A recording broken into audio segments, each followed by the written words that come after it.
Namaste everyone. I am Sapna Gupta and I am here with topic types of relation. And in the previous lecture we had studied about definition of relation, about its domain, range and ways of representation of a relation, right? But today we will talk about types of relation. So today we will study about four types of relation, that is identity relation, universal relation, word relation and inverse relation, and remaining relations I will take up in the next video, right? So let's start.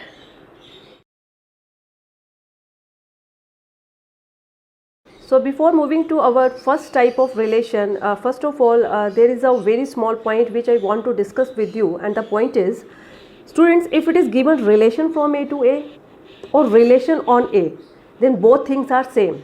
In both cases relation R will be subset of A into A, right? So relation from A to A and relation on A, both things are same, right? Now let's move to our first type.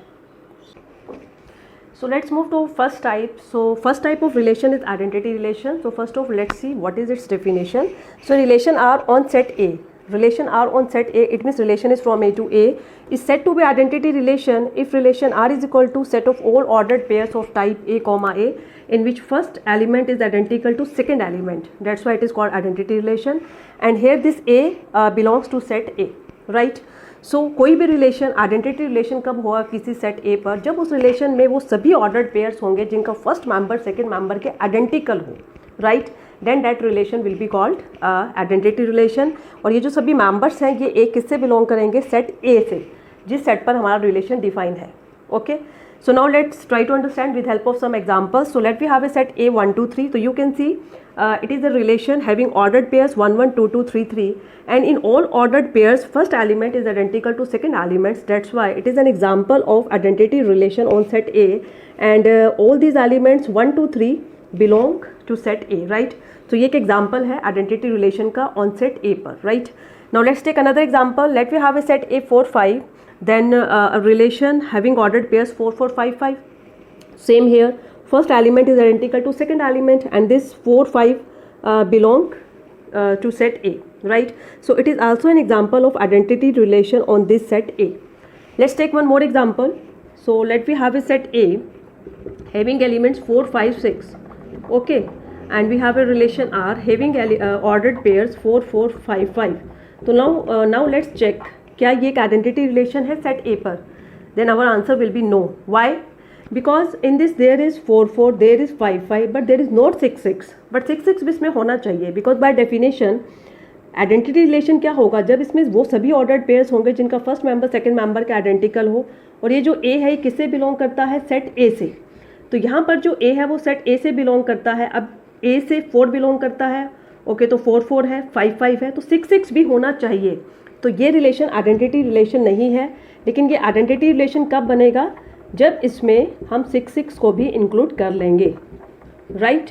तो student, it is very simple identity relation. Okay, now let's move to our next type. Now let's move to our second type. So second type is universal relation. So students, as it is clear from its name is universal relation, so that's why it is called largest relation. ये सभी relations में, सभी जो relation की जो types हैं उन सभी टाइप्स में सबसे बड़ा रिलेशन होता है यूनिवर्सल रिलेशन, राइट? तो let's see what is its definition. So relation R on set A is said to be universal relation if R is equal to A into A. देखिए, हमें पता है कि अगर हमारा रिलेशन सेट ए पर है तो ऑब्वियसली वो किसका सबसेट होगा? ए इंटू ए का. वो सबसेट होगा ए इंटू ए का, और ए इंटू ए का सबसे बड़ा सबसेट क्या होगा? वो खुद ए इंटू ए सबसे बड़ा सबसेट होगा, राइट? तो डेट्स वाई यहाँ पर ये जो रिलेशन है इसे हम कहते हैं यूनिवर्सल रिलेशन, क्योंकि यहाँ पर जो रिलेशन है वो इक्वल आ जाएगा ए इंटू ए के ही. ए इंटू ए का जो सबसे बड़ा सबसेट है वो खुद यहाँ पर रिलेशन हो जाएगा, राइट? मतलब ए इंटू ए के जो सभी ऑर्डर्ड पेयर्स हैं वो इस रिलेशन को सेटिस्फाई करेंगे. For example, let's try to understand with help of an example. Let we have a set A having 2 elements 1 2. तो फर्स्ट ऑफ ऑल हम यहाँ पर लिखेंगे ए इंटू ए. तो ए इंटू ए को हम कैसे लिख सकते हैं? It is very simple. आप ऐसे पेयरिंग कर सकते हैं. ए की आपने ए के साथ ही पेयरिंग करनी है. तो ए में एलिमेंट्स हैं 1 2, ए में एलिमेंट्स हैं 1 2, तो पेयरिंग आप ऐसे कर सकते हैं. पहले 1 की 1 के साथ 1 1 1 2 2 1 2 2. तो यहाँ पर 4 पेयर्स यहाँ पर बनेंगे 1 1 1 2 2 1 2 2, राइट? और हमारे पास एक रिलेशन है, इसमें वो सभी ऑर्डर्ड पेयर्स ए बी हैं सच डैट जो फर्स्ट मेंबर है और जो सेकंड मेंबर का डिफरेंस है that is A minus B is an integer. वो क्या है, एक इंटीजर है। एंड यहाँ पे जो ए और बी हैं वो दोनों किससे बिलोंग करेंगे, A and B both belongs to set A, क्योंकि रिलेशन ए पर है तो दोनों ए से बिलोंग करेंगे, राइट। तो now let's check A into A के वो कौन कौन से ऑर्डर्ड पेयर्स हैं जो इस कंडीशन को सेटिस्फाई करते हैं, वो कौन कौन से पेयर्स हैं जो इस रिलेशन से बंधे हुए हैं। तो चेक करते हैं। अगर हम फर्स्ट को चेक करें तो 1 - 1 अगर हम करते हैं 0, यस इंटीजर होता है, तो इसमें 1 1 को हम इंक्लूड करेंगे। 1 - 2 - 1 ये भी एक इंटीजर है, तो इसको भी हम इसमें इंक्लूड करेंगे। 2 - 1 1 डिफरेंस इंटीजर आ रहा है, तो इसको भी हम इसमें इंक्लूड करेंगे। एंड 2 - 2 0 ये भी एक इंटीजर है, तो 2 2 को भी हम इसमें इंक्लूड करेंगे। तो आप देख सकते हैं ए इंटू ए के जितने भी ऑर्डर्ड पेयर्स हैं, इसमें जितने भी ऑर्डर्ड पेयर्स हैं, सभी ऑर्डर्ड पेयर्स में फर्स्ट जो माइनस सेकंड जो आपके पास डिफरेंस आ रहा है वो एक इंटीजर आ रहा है, तो इसके मतलब ये सभी ऑर्डर्ड पेयर्स इस रिलेशन को सेटिस्फाई करते हैं। It means whole A into A इस रिलेशन को सेटिस्फाई करता है। तो this R is equal to A into A, that's why it is an example of universal relation on set A, right. तो it is very simple. Universal relation में क्या होगा, अगर आपका रिलेशन सेट ए पर है तो ए इंटू ए के सभी ऑर्डर्ड पेयर्स उस रिलेशन को अगर सेटिस्फाई करते हैं तो it means that relation is universal relation and it is also called largest relation on set A, right. Now let's move further. The next type is void relation. Void relation, null relation, empty relation, ठीक है, आप कुछ भी कह सकते हैं। So a relation R on set A is said to be void relation if R is equal to 5।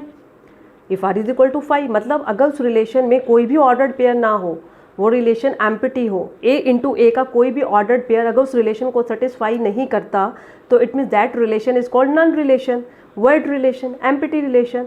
Let's try to understand with help of an example. तो यहाँ पे मैंने वही एग्जाम्पल लिया है, ठीक है, जो अभी मैंने यूनिवर्सल रिलेशन को एक्सप्लेन करने के लिए जिस एग्जाम्पल की मैंने हेल्प ली थी।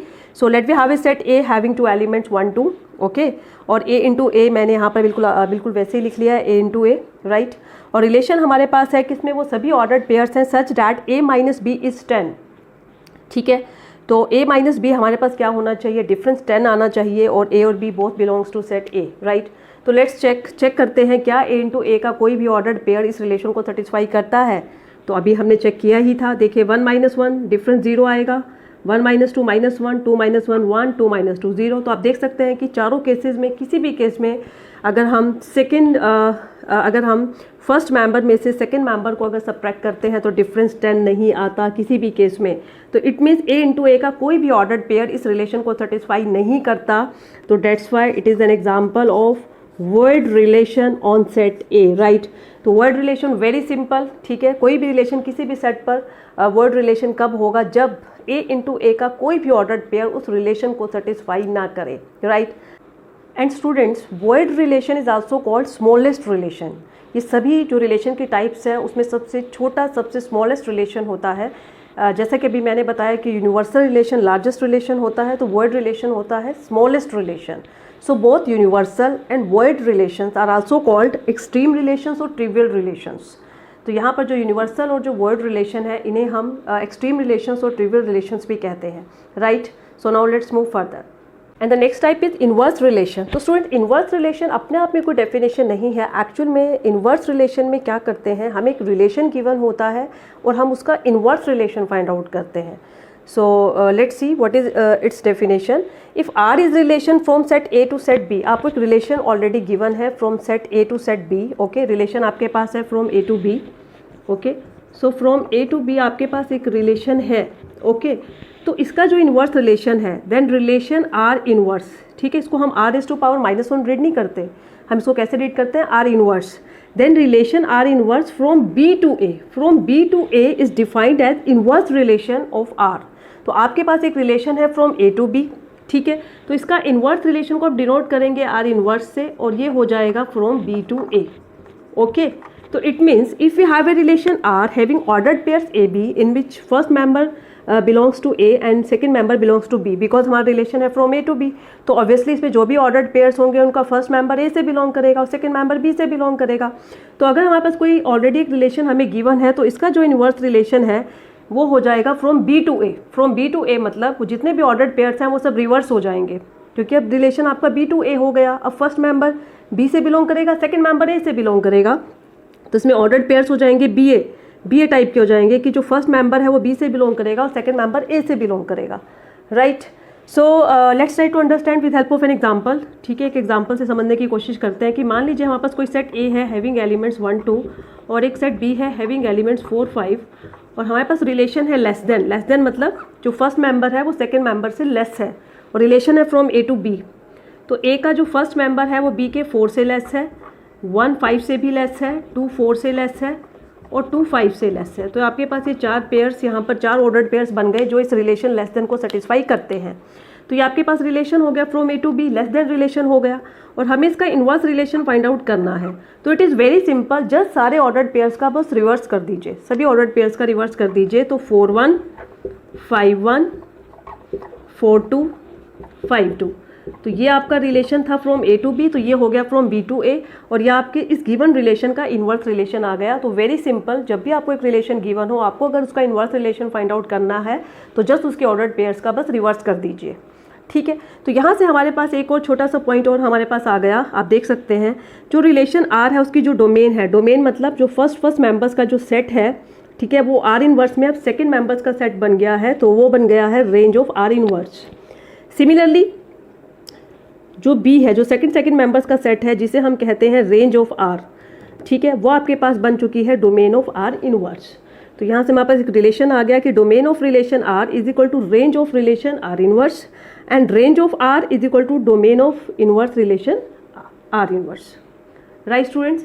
तो student it is all about all 4 types. Identity relation की बात आज हमने की, यूनिवर्सल की वॉइड की और इनवर्स रिलेशन की बात की, और बाकी जो कुछ और भी टाइप्स हैं उन्हें मैं डिस्कस करूंगी नेक्स्ट वीडियो में, राइट। तो अगर आपको वीडियो अच्छा लगा तो उसको लाइक एंड शेयर कीजिएगा, कमेंट बॉक्स में अपने कमेंट लिखकर मेरे साथ जरूर शेयर कीजिएगा, और अगर अभी तक आपने मेरे इस चैनल को सब्सक्राइब नहीं किया है तो जल्दी से इसको सब्सक्राइब कर लीजिएगा। तो मिलते हैं नेक्स्ट लेक्चर में। तो till next lecture, take care, thank you.